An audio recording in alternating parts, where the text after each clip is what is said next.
In a small town nestled by a river, two boys, Ravi and Kabir, became the unlikeliest of friends. They were as different as sun and shade.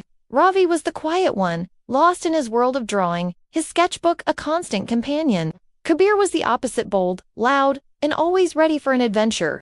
But from the moment they met in first grade, a unique bond formed.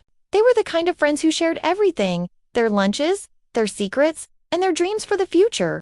Their favorite place in the whole world was the old wooden bridge just outside of town.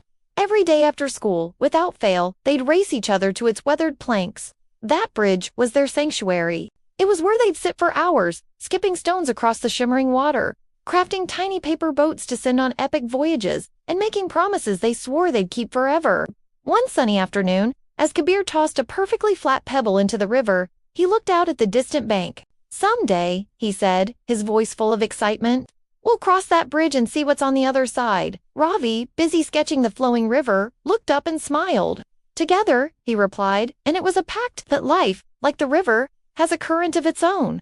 As the boys grew into young men, their paths began to diverge. Kabir's family decided to move to the bustling city, chasing new opportunities. Ravi, on the other hand, stayed behind in their small town, his sense of duty keeping him close to his family.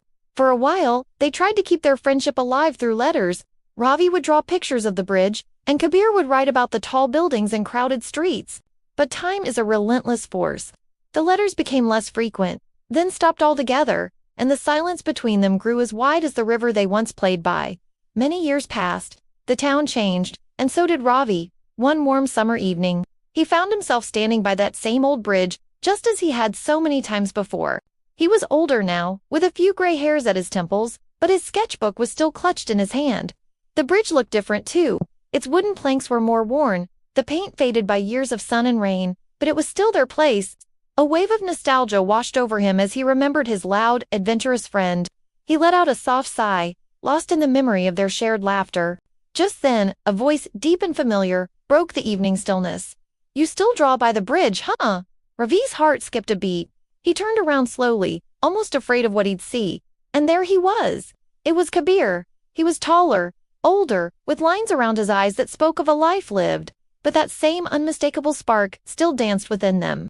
For a moment, they just stared at each other, the years melting away.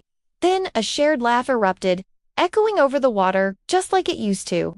Kabir reached into his pocket and pulled out a small, carefully folded paper boat identical to the ones they used to make as kids.